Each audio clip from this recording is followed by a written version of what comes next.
एक ऐसा फैसला जो साउथ एशिया के अंदर पावर बैलेंस को हिला सकता है। महंगाई में डूबा हुआ पाकिस्तान एक बार फिर से भीख का कटोरा लेकर आईएमएफ के दरवाजे पर बेल आउट के पैकेज के लिए पहुंच गया है। और संभावना ये बताई जा रही है, काफी सारी मीडिया रिपोर्ट्स के हवाले से मैं आपको कह रही हूं कि दरअसल यहां पर जो अमेरिका और चाइना है वो भी पाकिस्तान का साथ दे रहे हैं। यानी कि आईएमएफ की इस मीटिंग में जो कि आज 9 मई को हो रही है, पाकिस्तान को ये बेल आउट पैकेज मिल सकता है, लेकिन ये भारत के लिए एक चिंता का विषय है। आज के सेशन को आप मिस नहीं करना चाहेंगे, क्योंकि यहां पर बात सिर्फ पैसे की नहीं हो रही है, बल्कि ये बात है पावर की, स्ट्रैटेजी की और साउथ एशिया में भारत के भविष्य की। दोस्तों, अगर हम बात करें तो जो पाकिस्तान की इकोनॉमी है वो वेंटिलेटर पर है। 35% का इन्फ्लेशन है और जो फॉरेन करेंसी है वो तो एक महीने के इंपोर्ट को भी पूरा नहीं कर सकती। इसलिए एक बार फिर से वो आईएमएफ के दरवाजे पर पहुंच गया है। अब यहां पर अगर पाकिस्तान के पिछले ट्रैक रिकॉर्ड को देखा जाए तो आईएमएफ के इस फंड का उन्होंने मिसयूज किया है अपने मिलिट्री बजट को बढ़ाने में और यहां तक कि टेरर की गतिविधियों को बढ़ावा देने में। 2019 में आईएमएफ का जो $6 बिलियन का एक पैकेज उनको मिला था, माफ कीजिएगा ये 6 मिलियन नहीं $6 बिलियन है, तो उसका एक हिस्सा अचानक से उनके डिफेंस बजट में पहुंच गया था। तो सवाल ये उठता है कि फिर एक ऐसी स्थिति में जब भारत और पाकिस्तान के बीच में एस्केलेशन इतने बढ़ गए हैं कि युद्ध जैसी स्थिति हो गई है, तो अमेरिका और चीन पाकिस्तान की मदद क्यों कर रहे हैं? देखो दोस्तों, इस सुपर पावर के गेम को समझना होगा, क्योंकि ये भू राजनीति है और भू राजनीति में दरअसल कोई भी किसी का सगा नहीं होता है। यहाँ पर आप देख सकते हैं कि दरअसल आतंकवाद को सरकार की नीति का हिस्सा बनाने वाला पाकिस्तान, अगर उसको वित्तीय पैकेज दिया जाता है तो इसका सिंपल सा मतलब है कि वैश्विक आतंकवाद को बढ़ावा दिया जा रहा है। तो देखिए, अगर हम बात करें, अमेरिका चीन के प्रभाव को बैलेंस करना चाहता है और चीन अपने China and Pakistan economic corridor के जरिए अरबों रुपए पाकिस्तान में लगा चुका है। तो शायद अमेरिका ये नहीं चाहता कि आईएमएफ के बेल आउट पैकेज को मना करके पाकिस्तान कंप्लीटली चीन पर डिपेंड हो जाए और वो अफगानिस्तान में जो पाकिस्तान की स्ट्रैटेजिक पोजीशन की वजह से एक गेन रखते हैं उसको भी खो दे। दरअसल यहाँ पर जो भारत के साथ भी एक बैलेंस मेंटेन जो है अमेरिका करके रखना चाहता है, क्योंकि आपको पता है वो ये नहीं चाहते कि इंडो पैसिफिक रीजन में भारत एक सुपर पावर की तरह उभरे। वो हमेशा भारत को एक ऐसी सिचुएशन में रखना चाहेंगे कि बस वो चाइना को काउंटर करने के लिए उन पर निर्भर रहे। तो दोस्तों, दरअसल यहाँ पर अगर हम चीन की बात करते हैं तो चीन का तो बहुत ज्यादा जो है स्टेक पाकिस्तान के साथ है, वो उसको खुले रूप से जो है यहाँ पे समर्थन देता है। सीपेक में रिपोर्ट्स कहती है $62 बिलियन जो है चीन ने लगा रखे हैं। तो शायद इसीलिए ये दोनों कंट्रीज भारत को काउंटर करने के लिए पाकिस्तान को यहाँ पर एक मोहरे की तरह इस्तेमाल कर रही हैं। अब बात करते हैं, ये पूरे सिचुएशन भारत के लिए बेहद टेंशन वाली है। देखिए, भारत का मानना यह है कि जो पाकिस्तान है वो इस पूरे फंड का दुरुपयोग कर सकता है और यहाँ पर जो हमारे विदेश सचिव हैं उन्होंने ये कहा है कि जो वर्ल्ड पावर्स हैं उनको पाकिस्तान को ये बेल आउट पैकेज देने से पहले गहराई से सोचना चाहिए, क्योंकि आप ये नहीं भूल सकते हैं कि ओसामा बिन लादेन कहां पर मिला था। तो दोस्तों, भारत लंबे समय से कहता आया है कि पाकिस्तान इंटरनेशनल फंड को अपनी आर्मी और इंटेलिजेंस में लगाता है, लश्कर ए तैयबा और जैसे मोहम्मद जैसे ग्रुप्स को सपोर्ट करता है और भारत ये मुद्दा आईएमएफ में उठाने वाला है। दोस्तों, सिर्फ $1.3 बिलियन की बात ही नहीं है, पाकिस्तान को जो एक $7 बिलियन का पैकेज मिलने वाला है उसकी पहली बैठक भी आज हो रही है। उसका कुछ हिस्सा पाकिस्तान को ऑलरेडी मिल चुका है और बाकी के हिस्से इस महीने में और आने वाले महीनों में मिल जाएंगे। तो दोस्तों, भारत ने पहलगाम हमले के बाद पाकिस्तान को डिप्लोमेटिकली आइसोलेट करने की कोशिश की है और हम फाइनेंशियल एक्शन टास्क फोर्स पर भी ये बेसिकली दबाव डाल रहे हैं कि पाकिस्तान को ग्रे लिस्ट में डाला जाए।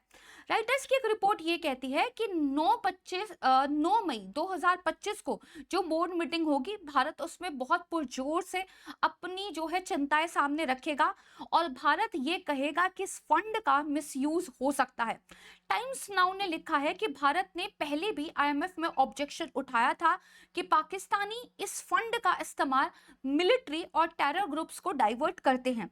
अगर ये फंड मिलता है तो ये भारत की सिक्योरिटी के लिए एक खतरा माना जाएगा। तो दरअसल दोस्तों अब यहाँ पे 3 सिचुएशन बनती है। पहली सिचुएशन ये बनती है कि अगर पाकिस्तान को ये फंड मिल जाता है तो दरअसल उनकी इकोनॉमी को इससे राहत मिलेगी और ये भारत के लिए एक युद्ध जैसी परिस्थिति में अच्छी बात नहीं है।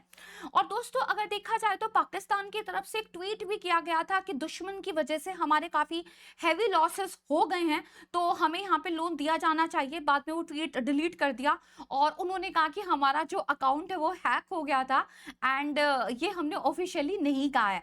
तो कहीं ना कहीं पे वो बहुत बुरे तरीके से चाहते हैं कि वेंटिलेटर पर सांस लेती हुई पाकिस्तान की अर्थव्यवस्था को एक राहत मिल जाए और वो किसी भी कीमत पर जा सकते हैं इस पैसे को हासिल करने के लिए। लेकिन देखिए यहाँ पर भारत के लिए जियोपॉलिटिकल सिचुएशन काफी मुश्किल वाली हो जाएगी। चीन बहुत खुश हो जाएगा और अमेरिका जो बैलेंस बना के रखना चाहता है वो यहाँ पे मेंटेन रहेगा। दूसरा सिनारियो ये बनता है कि यहाँ पर जो फंड में देरी हो जाए या फिर भारत कोशिश करके यहाँ पर फंड में काफी स्ट्रिक्ट कंडीशंस रखवा दे। अगर ऐसा होता है तो पाकिस्तान पे इकोनॉमिक प्रेशर बढ़ेगा और वो इस फंड का मिसयूज करने में भी इतनी आसानी से सफल नहीं होगा। इससे पाकिस्तान के ऊपर चीन का प्रभाव बढ़ेगा और अमेरिका को शायद अपनी स्ट्रैटेजी रिवाइज करनी पड़ेगी। तीसरा सिनारियो ये बनता है कि ये फंड रिजेक्ट हो जाए। ये बहुत ही कम चांस है क्योंकि देखिए आईएमएफ में जो फैसला लिया जाता है वो उसकी जो गवर्निंग बोर्ड की मीटिंग है उसमें लिया जाता है। जिस कंट्री के जितने स्टेक्स होते हैं उसकी उतनी ही ज्यादा वोटिंग में एक से होती है। तो सबसे ज्यादा स्टेक जो है वो यूएसए के हैं एंड इसके बाद जापान और चीन जैसे कंट्रीज आते हैं।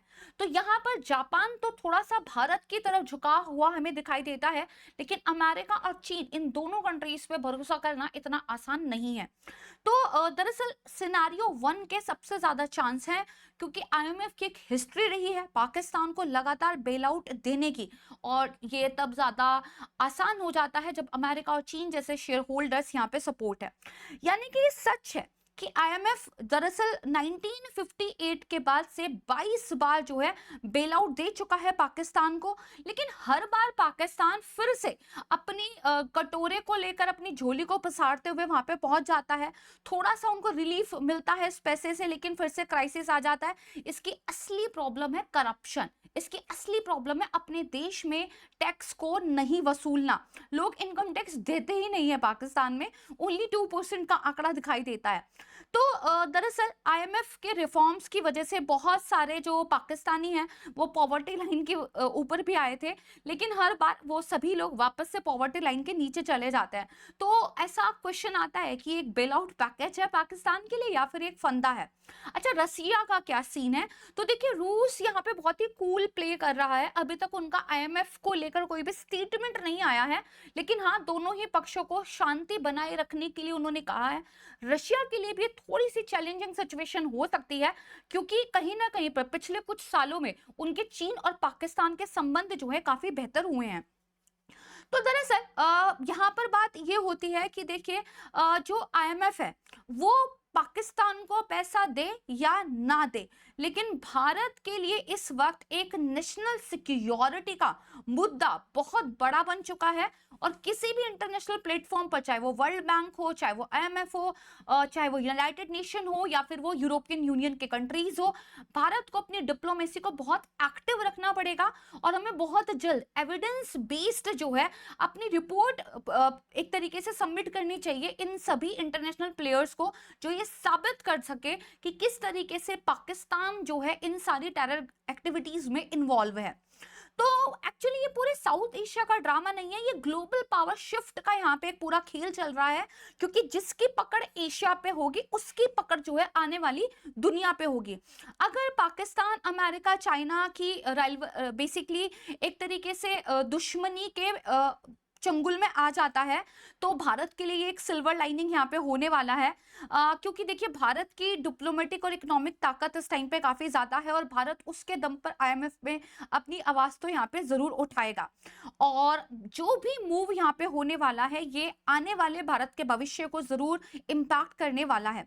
इस जियोपॉलिटिकल शतरंज में हर चाल मैटर करती है, भारत की हर एक बयानबाजी, भारत का जो है हर एक स्टेटमेंट यहाँ पे बहुत ज्यादा मैटर करता है, भारत का हर एक मूव बहुत ज्यादा मैटर करता है।